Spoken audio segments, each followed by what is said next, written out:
Hello student, welcome back to my YouTube channel. तो जैसा कि हम आपको प्रीवियस वीडियो में बताते हुए आ रहे हैं कि हम एक सिलेबस चला कंप्लीट कर रहे हैं, ठीक है ना। वो फर्स्ट सेमेस्टर, थर्ड सेमेस्टर और फिफ्थ सेमेस्टर और ट्वेल्थ के बच्चों का हम केमिस्ट्री का सिलेबस कंप्लीट कर रहे हैं, ठीक है ना। तो उसी के सीरीज में आज वाला जो सिलेबस होने वाला है, जो टॉपिक होने वाली है, वो बीएससी फर्स्ट सेमेस्टर के लिए बच्चों के लिए होने वाली है, ठीक है। बीएससी फर्स्ट सेमेस्टर के बच्चों के लिए होने वाली है। साथ में साथ देखिए, अब कोई भी सेमेस्टर हो, उसके नीट के बच्चों के लिए मोस्ट इंपॉर्टेंट क्लास होने वाला है, और आईटी जेई के बच्चों के लिए, ठीक है ना। आईटी जेई के बच्चों के लिए फाउंडेशन का क्लास होने वाला है, जिसमें बच्चे को अच्छे से समझाया जाएगा। ये जो टॉपिक्स हैं, वो टॉपिक्स इतने इंपॉर्टेंट टॉपिक्स हैं कि जितने भी ऑर्गेनिक रिएक्शंस होते हैं, सब में ये आपको हेल्पफुल रहेंगे, ठीक है। तो चलो सेशन का स्टार्ट करते हैं, ठीक है। जो आज का हमारा सेशन होने वाला है, वो बीएससी फर्स्ट सेमेस्टर के बच्चों के लिए होने वाला है, ठीक है ना। जिसमें उन बच्चों को जो नेक्स्ट टॉपिक है, अभी तक हमने क्या कंप्लीट कराया हुआ है, जितने भी न्यूक्लियोफाइल, इलेक्ट्रोफाइल, रीअरेंजमेंट थे, SN1, SN2, elimination, molecular reactions, rearrangement, फिर उसके बाद हेट्रोसाइकिल, फिर हेट्रोलिटिक, और फिर उसके बाद होमोलिटिक जो फ्यूजन था, उसको अच्छे से समझाया गया था, ठीक है ना। अब जो हम टॉपिक डिस्कस करने वाले हैं, वो जो टॉपिक होने वाला है, वो मोस्ट इंपॉर्टेंट टॉपिक होने वाला है, जिसका नाम है रिएक्शन सॉरी रिएक्टिव इंटरमीडिएट, ठीक है ना। रिएक्टिव इंटरमीडिएट को हम अच्छे से डिस्कस करेंगे और आपको समझाएंगे कि रिएक्टिव इंटरमीडिएट क्या क्या प्रोसेस होता है, क्यों हम इसको पढ़ते हैं, ठीक है ना।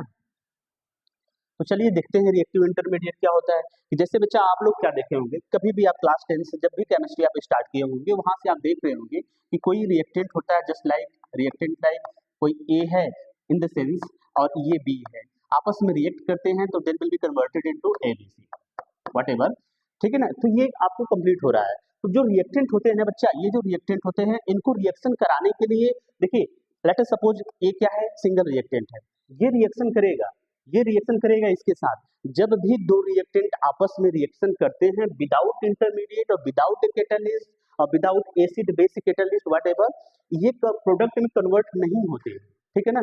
किसी भी प्रोडक्ट, किसी भी रिएक्टेंट को प्रोडक्ट में कन्वर्ट होने के लिए वो रिएक्टिव इंटरमीडिएट कुछ समय के लिए इंटरमीडिएट बनता ही बनता है, ठीक है ना। तो वो इंटरमीडिएट क्या होते हैं, हम आपको डिस्कस करेंगे आज की क्लास में, ठीक है ना। बहुत सारा इंपॉर्टेंट रिएक्टेंट वो इंटरमीडिएट होते हैं, जिसको हम अच्छे से डिस्कस करेंगे, ठीक है। तो आज की जो हमारी टॉपिक होने वाली है, बेसिकली यही टॉपिक होने वाली है कि रिएक्टिव इंटरमीडिएट क्या होते हैं। तो अब मैंने आपको बताया, कोई भी रिएक्टेंट होता है, वो प्रोडक्ट में डायरेक्ट कन्वर्ट नहीं होता है, उसके लिए कुछ ना कुछ इंटरमीडिएट बनते हैं, जैसे लाइक कार्बोकेटायन, ठीक है ना, carbene ion, free radical, कार्बिन, नाइट्रीन, एरियाइन, something जो भी कंपाउंड्स वो इंटरमीडिएट्स बनते हैं, उससे क्या होगा, उसी इंटरमीडिएट की हेल्प से वो जो रिएक्टेंट होता है वो प्रोडक्ट में कन्वर्ट होता है, ठीक है ना। तो चलिए क्लास को स्टार्ट करते हैं और समझते हैं। देखिए रिएक्टिव इंटरमीडिएट क्या होता है। रिएक्टिव इंटरमीडिएट क्या होता है कि in organic reactions reactant do not change into the product. Reactant किसमें, प्रोडक्ट में चेंज नहीं होता है, किसमें, वन सिंगल स्टेप में। कि हाँ आपको पढ़े होंगे कि ए आया, बी से मिला, और क्या बना दिया, प्रोडक्ट ए बी बना दिया, ठीक है ना। तो ये बोल रहे हैं कि ऑर्गेनिक रिएक्शंस में जितने भी ऑर्गेनिक रिएक्शंस होते हैं, वो सिंगल स्टेप में रिएक्शन नहीं होता है, ठीक है ना। वो रिएक्शन कंप्लीट कराने के लिए द कन्वर्जन ऑफ रिएक्टेंट को कन्वर्जन करना है into the product occur with the some intermediate, ठीक है ना, वाया सम इंटरमीडिएट। अब क्या होगा, किसी इंटरमीडिएट के थ्रू ये रिएक्शंस कंप्लीट होते हैं। वो रिएक्टिव इंटरमीडिएट क्या होते हैं, जैसे लाइक कार्बोकेटायन, जैसे कार्बोनियम आयन कहते हैं, कार्बोनियम आयन क्लास 12th में, क्लास 12 आप कोऑर्डिनेशन कंपाउंड जब पढ़े होंगे, तो आईयूएम का मतलब समझ में आएगा, जब कोई धन आयन होता है तो उसके पीछे आईयूएम लगाया जाता है। चलिए फिर कार्बन आयन, फ्री रेडिकल, कार्बिन्स, नाइट्रीन्स, एराइन्स, तो इन सब का हमको सिलेबस में हमको पढ़ना है और समझना है कि कार्बोकेटायन कैसे बनता है, कार्बन आयन कैसे बनता है, फ्री रेडिकल कैसे बनता है, और कार्बिन कैसे बनता है, ठीक है ना, एटीसी। चलिए क्लास का अब जो मेन इंपॉर्टेंट टॉपिक है, कार्बोकेटायन, ठीक है। और बीएससी के बच्चों के लिए कार्बोकेटायन इज इंपॉर्टेंट टर्म, जो कि हमेशा पूछता है। और carbocation not even for BSc, it is also important for the NEET IIT JEE, because of its reactions are completely involve in the organic reactions, just like आपको दिखाते हैं, the species in which positive charge carried by carbon atom.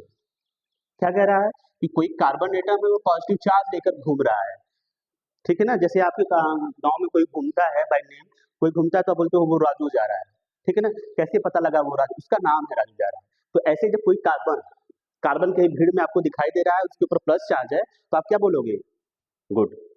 क्या जा रहा है, carbocation जा रहा है। कहाँ जा रहा है पता नहीं कहाँ जा रहा है। देखिए अभी जो कार्बोकेटायन होता है, इस कार्बोकेटायन के पास 6 इलेक्ट्रॉन प्रेजेंट होते हैं, कहाँ, उनके बैलेंस शेल में।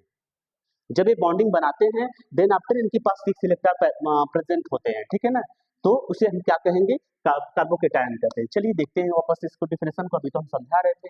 तो डिफिनेशन कुछ इस तरह से होगा, the species in which positive charge is carried by the carbon atom, the species in which positive charge is carried by the carbon atom in which 6 electron present in their valence shell is called the carbocation.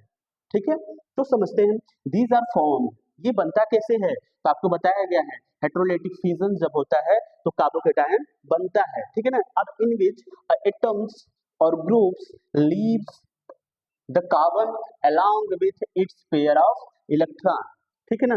अब जो भी carbon atom होता है, जो भी groups होते हैं, वो जब कार्बन एटम से लीव्स होते हैं या कार्बन एटम से जुड़े होते हैं, जब वो छोड़ते हैं तो अपना जो इलेक्ट्रॉन है वो लेकर निकलते हैं। इसलिए उसके जो जा रहा है उसके पास तो नेगेटिव आएगा, इसलिए अपने कार्बन के पास कौन सा चार्ज आता है, पॉजिटिव चार्ज आता है। क्यों, क्योंकि इससे जो इलेक्ट्रॉन लेकर गया है उसके ऊपर आएगा negative charge, that's why carbocation carry positive charge. चलिए समझते हैं। देखिए कार्बोकेटायन, वन सेकेंड, हम हमको यहाँ समझाने वाले एग्जांपल के थ्रू कैसे होता है carbocation formation. Just like let us suppose carbon हो गया और कार्बन के बीच में ही समझ लेते हैं, कार्बन और कार्बन के बीच में ही समझ लेते हैं। देखिए अब आप बोलोगे कार्बन और कार्बन दोनों की इलेक्ट्रोनेगेटिविटी सेम है, ठीक है ना, फिर भी कैसे टूटा है, कोई कंडीशन लगा रहे हैं, हीट दे रहे हैं, वट जो भी कुछ देना है। देखिए यहाँ पर जो बॉन्डिंग ब्रेकिंग होगी, जो बॉन्ड का ब्रेक हो रहा है वो कैसे होगा, ये जो कार्बन कार्बन है इसमें से कोई एक कार्बन अपना इलेक्ट्रॉन लेकर जाएगा। जब इसमें से कोई एक कार्बन अपना इलेक्ट्रॉन लेके जा रहा है, ठीक है ना, तो ये दे रहा है इसलिए कार्बन पे आ गया पॉजिटिव चार्ज, और जो लेकर जा रहा है बच्चा उसके ऊपर आ जाएगा नेगेटिव चार्ज या फिर पेयर ऑफ इलेक्ट्रॉन, ठीक है। ये हमारा बन जाएगा, क्या आप बोलोगे, आएगा सेशन में आपको है, तो इसको हम बोलेंगे कार्बन आयन, इसको बोलेंगे कार्बोकेटायन। तो एक जस्ट एग्जांपल आपको दिए हैं कि जिसमें कैसे ब्रेकिंग होती है कोई भी एटम या ग्रुप। लेट अस सपोज यहाँ हम एटम या फिर कोई ग्रुप लिख रहे हैं, ठीक है ना। अभी ये जो एटम या ग्रुप है अपना इलेक्ट्रॉन लेकर जब बाहर होगा बच्चा, जब ये बाहर हुआ तो इसके पास देखिए कार्बन के पास आ जाएगा पॉजिटिव, और ग्रुप्स जो होते हैं या फिर एटम होते हैं इन दोनों के पास क्या आ जाएगा, सॉरी इन दोनों के पास आ जाएगा नेगेटिव चार्ज, बिकॉज कि वो इलेक्ट्रॉन को लेकर जा रहे हैं, दे कौन रहा है, कार्बन, इसलिए कार्बन के ऊपर क्या आ जाए, पॉजिटिव चार्ज। तो हमको समझ में आ रहा है ऐसी स्पीसीज जिसमें कार्बन के पास पॉजिटिव चार्ज होता है वो कहलाता है कार्बोकेटायन, ठीक है। तो समझते हैं अपना बच्चा कि कैसे बनता है। Carbocations are formed by the reactions, carbocations को रिएक्शंस के थ्रू कैसे बनाएंगे, ठीक है ना, उसको हम समझते हैं। Let us we have protonation of alkene, ठीक है ना, एल्कीन का प्रोटोनेशन कराते हैं। Let us some alkene that are, this is also alkene. अब इसको हम प्रोटोनेट कराएंगे। आप मार्कोनिका एंटी मार्कोनिका आपको जानते हैं, जानते होंगे ना। चलिए समझते हैं, किसी एक का फॉलो करते हैं। देखिए ये हमारा एल्कीन है, अब यहाँ पे जो बॉन्ड का ब्रेकिंग हो, लेट अस सपोज कि ये जो बॉन्ड्स अगर ये ले ले रहा है, एक second,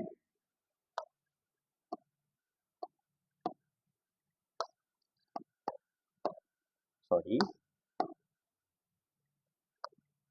CH double bond CH2, ठीक है।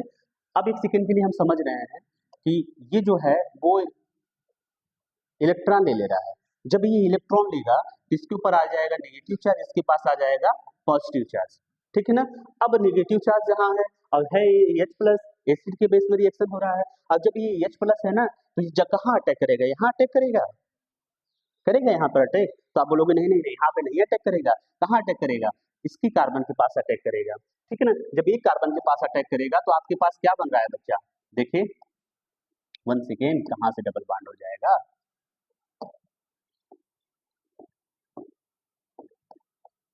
ठीक है, तो यही तो हुआ कार्बन जिसके पास पॉजिटिव चार्ज है। इसे आप क्या बोलोगे? आप इसे बोलोगे कार्बोकेटायन। क्या बोलोगे? कार्बोकेटायन। देखिए, कार्बोकेटायन हो, कार्बन आयन हो, फ्री रेडिकल हो, जितने भी सब स्पीसीज होती हैं, रिएक्टिव इंटरमीडिएट होते हैं, वो मोस्ट रिएक्टिव इंटरमीडिएट कहे जाएंगे। क्यों? क्योंकि देखिए, जिसकी भी बैलेंसिंग पूरा नहीं होती बच्चा ना, वो क्या करता है, किसी के साथ रिएक्शन करना चाहता है, ऑन द स्पॉट रिएक्शन करना चाहता है और प्रोडक्ट में कन्वर्ट, स्टेबलाइजेशन चाहता है ना। जितने भी रिएक्शन होते हैं सब स्टेबलाइजेशन चाहिए होता है। अब देखिए, आप इनको लगाइए, स्क्रीनशॉट लीजिएगा, रिएक्शन को कंप्लीट कराइएगा। थोड़ा हम दूसरा रिएक्शन आपको बताते हैं। हमको बताना है प्रोटोनेशन ऑफ अल्कोहल। अल्कोहल का हम प्रोटोनेशन कराते हैं। तो अल्कोहल क्या होता है बच्चा? जिसमें आर होता है, कोई एल्किल ग्रुप होता है या एरिल ग्रुप होता है, वो जुड़ा होता है OH के साथ में। जब OH किसी O को जुड़ा होता है किसी बॉन्ड, किसी भी साथ में, तो OH कितना बॉन्ड बनाता है? 2 बॉन्ड बनाता है। जब 2 बॉन्ड बना लेता है, इसके पास जो इलेक्ट्रॉन रिमेनिंग होती है outer most element 2 lone pair है। ठीक है, ऐसा कुछ होता है सिस्टम। अब देखिए, इसके पास है H+, क्योंकि हमको इसको भी प्रोटोनेट कराना है। प्रोटोनेट मतलब प्रोटॉन देना है। देखिए, ये जो है यहाँ अटैक करेगा, यहाँ अटैक करेगा, तो हमारे पास क्या बन जाएगा? ROH, इसके पास प्लस, ये क्या हो गया? H, लोन पेयर है इसके पास, एक सिंगल H। ऑक्सीजन अब प्लस लगा दिए, तो आपको बोलोगे ऑक्सीजन तो डबल बॉन्ड बनाता है सर, तो यहाँ पे आप ट्रिपल बॉन्ड बना चुके हैं। तो जब भी ऑक्सीजन ट्रिपल बॉन्ड बनाएगा, वो तुरंत अनस्टेबल, मतलब अनस्टेबल इन द सेंस वो ज्यादा रिएक्टिव होगा। जब वो ज्यादा रिएक्टिव होगा, तो ऑक्सीजन के पास ऑलरेडी H2O हो गया है। आप जानते हो H2O को, रियल में देखे हैं H2O को, देखे होंगे। तो ये जब यहाँ से H2O बाहर होगा, तो बच्चा देखो क्या हमारे पास क्या बनेगा? R के पास पॉजिटिव आ जाएगा। R इन द सेंस, या तो फिर लेट अस सपोज कि हम यही ले रहे हैं, तो इसके पास क्या आ गया? पॉजिटिव। तो हम यहाँ से बोल रहे हैं कि जो कार्बन के पास पॉजिटिव आ रहा है, वो क्या है? कार्बोकेटायन। ठीक है ना? तो कार्बोकेटायन का फॉर्मेशन कुछ इस तरह से होता है। ठीक है, समझ में आया आपको? चलिए, अब हम समझते हैं कुछ इंपॉर्टेंट टर्म्स। जो कार्बोकेटायन आज वेरी रिएक्टिव, जैसा कि बताया मैंने कि जो कार्बोकेटायन कार्बन आयन जितने भी होते हैं ना, सब रिएक्टिव होते हैं। रीजन क्या है? वो कंप्लीट करना चाहते हैं ऑक्टेट को। ऑक्टेट को कंप्लीट करना चाहते हैं, क्योंकि वो इलेक्ट्रॉन डेफिशिएंट कार्बन होते हैं। इलेक्ट्रॉन डेफिशिएंट मतलब कार्बन के पास प्लस है, तो बच्चा इससे ही इलेक्ट्रॉन कोई लेके गया है, तो जब इससे कोई इलेक्ट्रॉन लेके जाएगा, तो यही ना होगा इलेक्ट्रॉन डेफिशिएंट, मतलब कमी होती है। क्या होता है? कमी होता है, इलेक्ट्रॉन की कमी। ठीक है, तो चलिए समझते हैं कि हाँ, टाइप ऑफ कार्बोकेटायन, ठीक है ना, sorry carbocation, type of carbocation, जिसमें क्या होता है? देखिए, एल्किल हो गया, वेनिल हो गया, वेनाइल हो गया, एलाइल हो गया, and the phenyl, methyl, phenyl, methyl carbocations. इतने जो कार्बोकेटायन्स होते हैं, अब इनके हम अच्छे से समझेंगे कौन ज्यादा होता है। पहले एक बार इसको समझ लेते हैं कि स्ट्रक्चर ऑफ कार्बोकेटायन क्या होता है। ठीक है ना? तो स्ट्रक्चर ऑफ कार्बोकेटायन को हम समझेंगे। In this positively charge carbon, जो पॉजिटिवली चार्ज कार्बन एटम है, वो sp2 हाइब्रिडाइज्ड ऑर्बिटल्स रखता है। ठीक है ना? हाइब्रिड रखता है, sp2 हाइब्रिडाइजेशन रखता है। कैसे रखता है, ये हमको समझा रहे हैं। देखिए, एंड फिर उसके बाद orbital to form 3 sigma bond. जो ऑर्बिटल है वो 3 सिग्मा बॉन्ड बना रहा है to other atom and empty unhybrid p orbital, और इसके पास एक p ऑर्बिटल खाली हुआ बच रहा है। ठीक है ना? तो समझते हैं इसके बारे में। दिखाई दे रहा होगा आपको। देखिए, ये है कार्बोकेटायन जिसके ऊपर प्लस चार्ज है। ये क्या हो गया? 1 2 3, वो 3 सिग्मा बॉन्ड बना रहा है। ठीक है ना? अब इसके पास क्या हो गया? इम्पटी p ऑर्बिटल बचा हुआ है, बैकेंड p ऑर्बिटल। स्ट्रक्चर आप बना दीजिएगा। अब इनके बीच का जो बॉन्ड है वो कितना है? 120 है, क्योंकि आपको पता है जब हाइब्रिडाइजेशन कितना होगा, एक sp2 होगा, तो बॉन्ड एंगल कितना होता है? मैक्सिमम 120 होता है। ठीक है ना? आपको समझ में आ रहा है? ये स्ट्रक्चर है किसका? कार्बोकेटायन का। कार्बोकेटायन का स्ट्रक्चर यही होने वाला है कि जब, एक सेकेंड, जब कार्बोकेटायन के पास पॉजिटिव चार्ज है, तो वो किसी के साथ सिंगल बॉन्ड से जुड़ेगा। ठीक है ना? ये सिंगल बॉन्ड के साथ जुड़ रहा है, तो कितना सिग्मा बॉन्ड बना रहा है? तो आप बोलोगे 3 सिग्मा बॉन्ड, और इसके पास एक p ऑर्बिटल बैकेंट होता है। ठीक है ना? p ऑर्बिटल इसके पास क्या होता है? बैकेंट होता है। तो ये स्ट्रक्चर था कार्बोकेटायन का, sp2 हाइब्रिडाइज बनाता है। चलिए, अब स्टेबिलिटी को समझते हैं, जो कि मोस्ट इंपोर्टेंट होता है। आप में क्वेश्चन क्या आएगा? What is the carbocation, explain the stability of carbocation. ठीक है ना? तो समझते हैं, जो स्टेबिलिटी ऑफ कार्बोकेटायन को देखते हैं। देखिए stability of carbocation depends upon the positive charge, positive charge पर डिपेंड करता है, ऑब्वियस सी बात उसके पास वही है। On the carbon atom any factor, अब यहाँ पे जो टर्म है वो समझने की बात है। एनी फैक्टर, कोई फैक्टर दैट इंक्रीज, जो इंक्रीज कर रहा है पॉजिटिव चार्ज, मतलब कि जो कार्बन पे अगर कोई भी फैक्टर है जो कार्बन पे पॉजिटिव चार्ज को इंक्रीज कर रहा है, विल मेक कार्बोकेटाइन अनस्टेबल।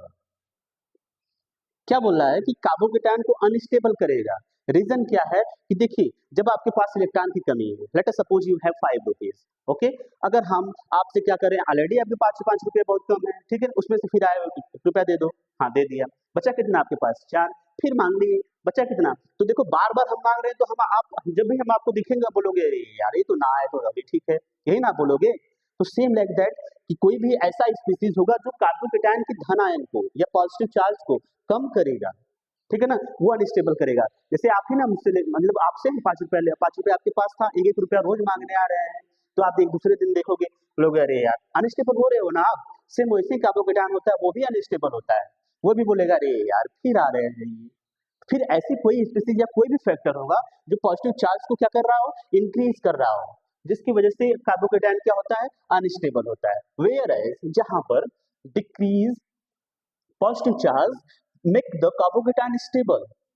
अब देखिए ऐसा कोई चार्ज जो डिक्रीज कर रहा है पॉजिटिव चार्ज को, पॉजिटिव चार्ज को अगर हम पैसा अगर आपसे ना मांगे, रोज आकर 1 रुपया दे, 1 रुपया दे, रोज आकर आपको 1 रुपया दे रहे हैं, तो आप खुश हो जाएंगे ना कि चलिए अच्छा वो आ रहा है, रेदर देन उसके जो हम रोज 1 रुपया आपसे मांगने आ रहे थे, ठीक है ना। तो यहाँ पे समझिएगा, तो ये बोल रहा है कि ऐसा कोई फैक्टर होगा, कोई भी स्पीसीज होगा पॉजिटिव चार्ज को जो क्या कर रहा है, कम कर रहा है, ठीक है ना। जब पॉजिटिव चार्ज को कम करेगा, वो क्या करेगा, उसको कार्बोकेटाइन को स्टेबल कर, कार्बोकेटाइन बड़ा अच्छा खुश रहेगा जब आप देने आओगे, ठीक है ना।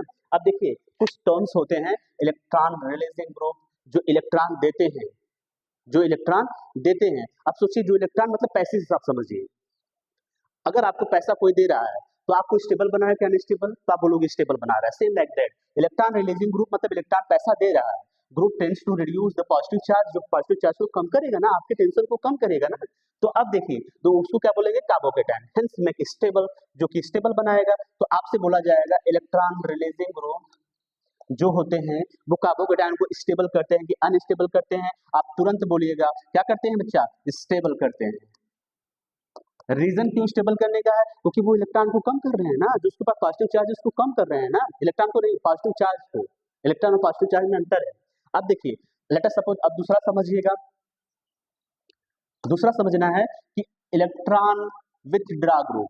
अब देखिए विथड्रॉ मतलब आप जब एटीएम में अब वो एटीएम पिन करते हैं, विथड्रॉ मतलब निकालना, क्या निकालना, इलेक्ट्रॉन। अब हम आपसे विथड्रॉ कर रहे हैं, पैसे का विथड्रॉ कर रहे हैं, रोज हम आ रहे हैं 1 रुपया दे दो, 1 रुपया दे दो, रोज आ रहे हैं कर रहे हैं ना, तो आप क्या हो जाएंगे, अनस्टेबल हो जाएंगे। तो देखिए जितने भी इलेक्ट्रॉन विथड्रॉइंग ग्रुप होते हैं, जो इलेक्ट्रॉन को लेते हैं, वो इलेक्ट्रॉन एक्सेप्टर होते हैं, जो इंक्रीज करते हैं पॉजिटिव चार्ज को और बनाते हैं लेस स्टेबल।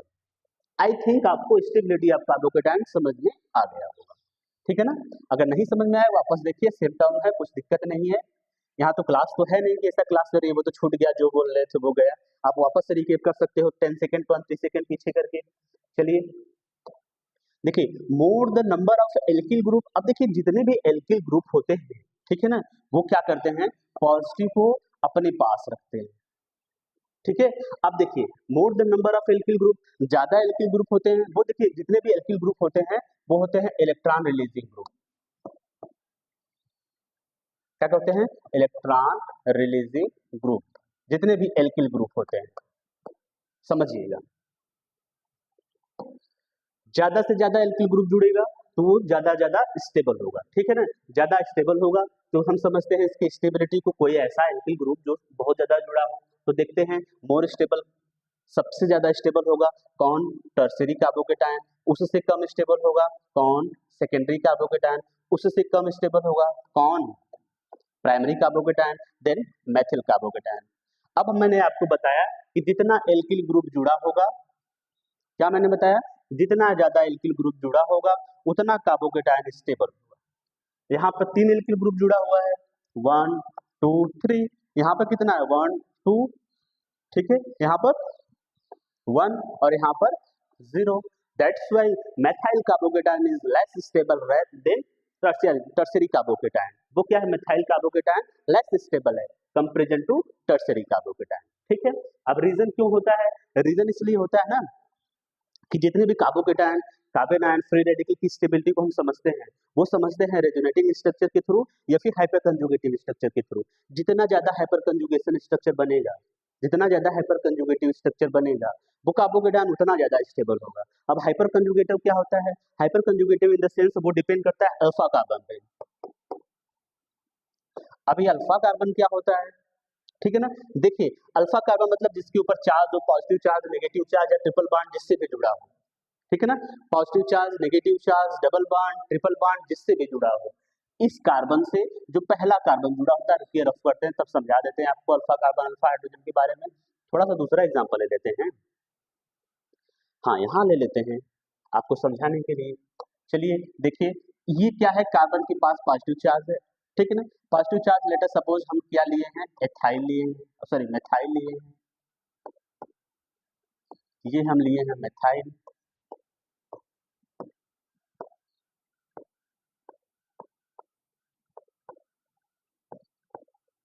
है ना मेथाइल। अब देखिए कार्बन के पास पॉजिटिव चार्ज है। अब ये जो कार्बोकेटायन है, कार्बोकेटायन से जो पहला कार्बन जुड़ा होगा, कार्बोकेटायन से जो पहला कार्बन जुड़ा होगा वही होता है क्या, अल्फा कार्बन। ठीक है, कार्बोकेटायन से जो पहला कार्बन जुड़ा होगा वही होता है अल्फा कार्बन। अब अल्फा कार्बन से कितना हाइड्रोजन जुड़े हैं, अल्फा कार्बन से कितना हाइड्रोजन जुड़े हैं, आप जोड़िए। देखिए पहला जो अल्फा कार्बन है, कितने अल्फा कार्बन यहाँ जुड़े हैं, तो आप बोलोगे 3। हर एक अल्फा कार्बन से 3 हाइड्रोजन जुड़े हुए हैं, तो टोटल कितने हो गए, 3 3 3, तो 9 हाइड्रोजन हो गए। तो देखिए कहानी क्या कहती है हाइपर कंजुगेशन की, कि कोई भी पॉजिटिव चार्ज, नेगेटिव चार्ज या डबल बॉन्ड, उससे जो पहला कार्बन जुड़ा होगा वही होता है अल्फा कार्बन। तो यहाँ पे पहला कार्बन तीनों क्या है, अल्फा कार्बन है, और तीनों के पास हाइड्रोजन है 3 तो कितना हो गया हाइड्रोजन, 9। तो कितना हाइपर कंजुगेटिव स्ट्रक्चर बताएंगे, जितना अल्फा हाइड्रोजन होगा, अल्फा कार्बन से जुड़े जितना भी हाइड्रोजन होंगे उतना ही हाइपर कंजुगेटिव स्ट्रक्चर बनता है। तो कितना है 9, तो अब इसका हाइपर कंजुगेटिव स्ट्रक्चर कितना बनेगा 9। तो जितना ज्यादा हाइपर कंजुगेटिव स्ट्रक्चर बनेगा उतना ज्यादा कार्बोकेटायन स्टेबल होगा। समझ में आया आपको, नहीं समझ में आया वापस देखिएगा इस वीडियो को वापस मत देखिएगा, 10 सेकंड वापस करिएगा, आप समझ में आ जाएगा, बहुत इजी है। अब देखिए हम आपको समझाते हैं कि कैसे किसी टर्शियरी कार्बोकेटायन में, किसी टर्शियरी कार्बोकेटायन में 9 हाइपर कंजुगेटिव स्ट्रक्चर बनता है। तो हम समझते हैं, देखिए किसी एक कार्बन को लिए, इस कार्बन से किसी एक कार्बन को लिए जिसके पास 3 हाइड्रोजन है, तो ये हो गया अल्फा कार्बन, ये हो गया अल्फा हाइड्रोजन, ये भी अल्फा हाइड्रोजन, अल्फा हाइड्रोजन। तो देखिए कैसे क्या होता है, ये होता है कार्बन इलेक्ट्रॉन डेफिशिएंट, इसके पास इलेक्ट्रॉन की कमी होती है। ये क्या करेगा हाइड्रोजन, ठीक है ना, ये हाइड्रोजन क्या करेगा, अपना इलेक्ट्रॉन यहाँ दे देगा। जब अपना इलेक्ट्रॉन यहाँ दे देगा तो इस कार्बन की बैलेंसी पूरी हो जाएगी। देखिए कार्बन की बैलेंसी पूरी हो गई, लेकिन हाइड्रोजन H+ हो गया। देखिए जब भी हाइड्रोजन होता है वो हाइड्रोजन बाहर नहीं जाता है, वो उसी में रहता है, इसलिए हाइपर कंजुगेशन को हम बोलते हैं नो बॉन्ड रेजोनेंस। इसके पास बॉन्ड नहीं बनता है, ठीक है ना, हाइड्रोजन और जिसे जो भी लिविंग ग्रुप होता है, जो भी इलेक्ट्रॉन ट्रांसफर कर रहा है, वो बॉन्ड नहीं बनाते हैं बल्कि उसी में रहते हैं। देखिए ये है उसी के साथ ना, एक बार ये दे देगा, जैसे ये दे रहा है वैसे ये भी तो हाइड्रोजन देगा। देखिए ये वाला हाइड्रोजन दिया दूसरा, ठीक, अब तीसरा हाइड्रोजन दे दिया, तो एक कार्बन जो है वो 3 स्ट्रक्चर बना रहा है। दूसरा वाला देखिए उनकी कहानी खत्म, ठीक है ना। अब दूसरा वाला स्ट्रक्चर देख लीजिए, दूसरे वाले स्ट्रक्चर में ये हो गया कि अब दूसरा वाला लिया जाएगा, ये ट्रांसफर करेगा, ठीक है, ये ट्रांसफर करेगा, ट्रांसफर करने के बाद ये बना रहा है कार्बोकेटायन, ठीक। तो ऐसे ऐसे आप तीनों स्ट्रक्चर आप बना सकते हो, ठीक है ना, तीनों स्ट्रक्चर बना सकते हो। ये देखिए अब ये ट्रांसफर कर रहा है, एक ट्रांसफर कर रहा है, तो जो स्ट्रक्चर बना वो स्ट्रक्चर कितना बना, 1 2 3 4 5 6 7 8 9। तो इसी को आप फॉलो करिएगा, ठीक है ना, आप इसको फॉलो करेंगे बेटर समझ में आएगा, ठीक है।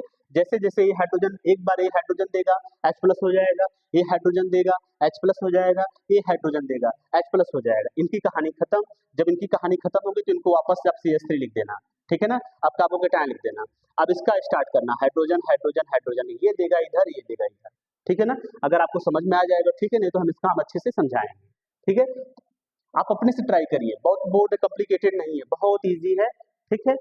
अब चलते हैं ऑर्डर ऑफ स्टेबिलिटी को देखते हैं कि कौन सा ऑर्डर फॉलो करता है स्टेबिलिटी, ठीक है। अब देखिए triphenyl carbocation, diphenyl carbocation, benzyl carbocation, allyl carbocation और टर्सरी कार्बोकेटायन, सेकेंडरी कार्बोकेटायन, ये चीज, ठीक है ना। इसको आप खुद से लिखिएगा, ट्राइफेनिल बनाना है,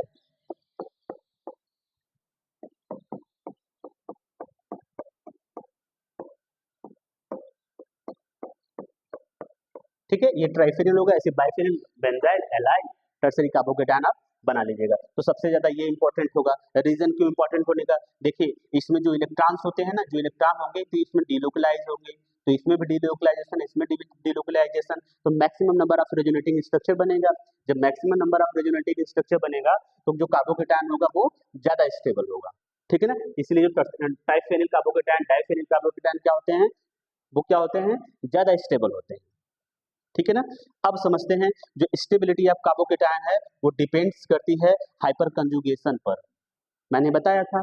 फिर उसके बाद canonical form of possible of the carbocation, वो कितने स्ट्रक्चर बन रहे हैं, कितने रेजोनेंस स्ट्रक्चर बन रहे हैं, ठीक है ना। तो इस वीडियो में हमको अच्छे से समझाए, क्या समझाए, कार्बोकेटायन किसे कहते हैं, कार्बोकेटायन की स्टेबिलिटी क्या है, कार्बोकेटायन का स्ट्रक्चर क्या है, ठीक है ना। अब मिलते हैं नेक्स्ट वीडियो में जिसमें हम कार्बोकेटायन के बारे में सब कुछ अच्छे से आपको समझाएंगे। Thank you so much. Okay.